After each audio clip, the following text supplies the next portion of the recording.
I mean, I mean, I don't know much about title splitting, but I guess I know who to talk to now. So, is it a question of sometimes you don't know what you don't know? So, the idea of seeing a building and going, yeah, I can see how that might be divided up, from a physical perspective, legally, no idea. No, it doesn't. Yeah, literally, and literally not that's the first problem.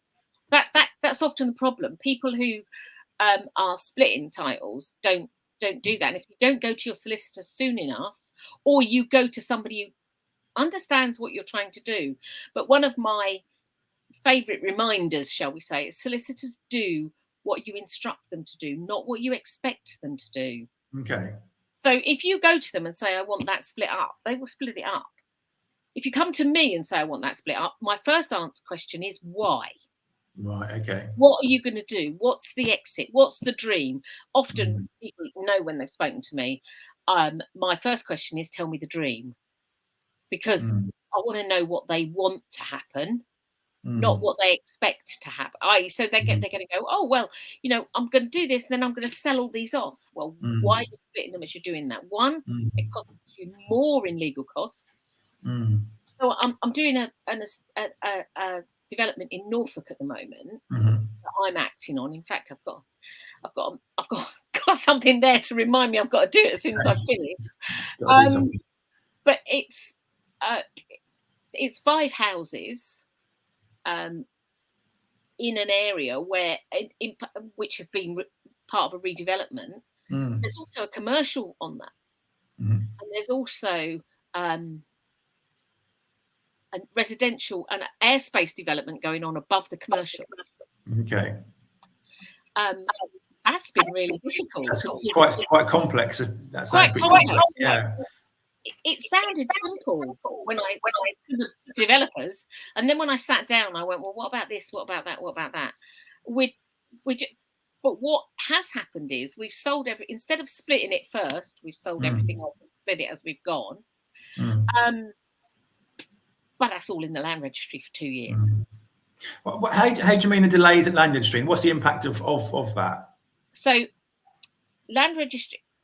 So ordinary land registry registrations, your bog standard registered, that are registered and you're just doing a transfer. Yeah. So you're selling your house and you've owned it for less than 10 years, say. And I'm only going to say that, so I want to get into one registered stuff. Yeah. You've sold it for less than 10 years, say. So you sell your house and buy another one. Yeah. When, I suppose, earlier on, sort of 10 years ago, maybe less, we'd send them, we'd send that type of registration in, and it would come back in 2 to 3 days. It's taking 2 to 3 months now. And what's the impact of that? The impact of that is not a lot on anybody if you've moved. If you're flipping, then it's an impact. If you've done your job in 6 weeks and you're trying to sell, it's not registered in your name. And therefore, you can't even issue a contract. Okay. So if you're flipping, you've got to be careful. It is possible to get an expedition, but expeditions are getting harder. You have to prove hardship. You have to prove it. And you have to prove other reasons if you've not got financial hardship. So I've managed to prove one on domestic violence in a desperation, but they are not giving them to everybody. It's denied. So, and is it worth talking about why it's taking so long? Was that just a not a conversation worth having? It's taking so long. Well, I have a theory, but those are in the whole don't cause problems. The problems are coming from the issue of new title numbers. Yeah. So title splitting and registration of unregistered properties. Yeah. Because there still are many unregistered properties. It depends where you look. When you think it took The Land Registration Act was passed in 1925, and the last areas to go into compulsory registration were in 1989. Wow. So there's all this property that wasn't registered up until that time. Yeah. And so you just assume it's been registered the whole time, but again, no, it's not obviously. Norfolk were the last to go. So we didn't go till I think I've done myself down there. I think it's 1990. Okay. December the 1st, 1990, I think was the last date without looking it up. So I could stand corrected. So they didn't go in. So in rural Norfolk, we have loads of unregistered still. Great swathes of farmland unregistered. In Norwich, as an example, Norwich City went into compulsory registration in 1966. There are less registered there, less unregistered there. Yeah. Because things have turned over in that time, but it's still possible. So the unregistered stuff is what's causing the delays. I do have a theory why the delays have happened. The Land Registry, like all government departments, have cut back on their staff. About 20 odd years ago, they changed their forms. I still call them the new forms, but they are 20 years old. And when they changed their forms, we used to put first registrations, and that would be if we're registering a lease in on a first registration form. They changed that, and so significantly less first registrations went in. And I think they thought, oh, we're not getting that many first registrations. What they omitted to note is that if your title's put in, it's the first registration and everything but name only. So I just did one that I definitely know about. I registered. A friend of mine bought the end of his garden, or a new end of his garden, from somebody else, and I got the registration back almost 2 years to the day from when it was purchased. Incredible. Yeah.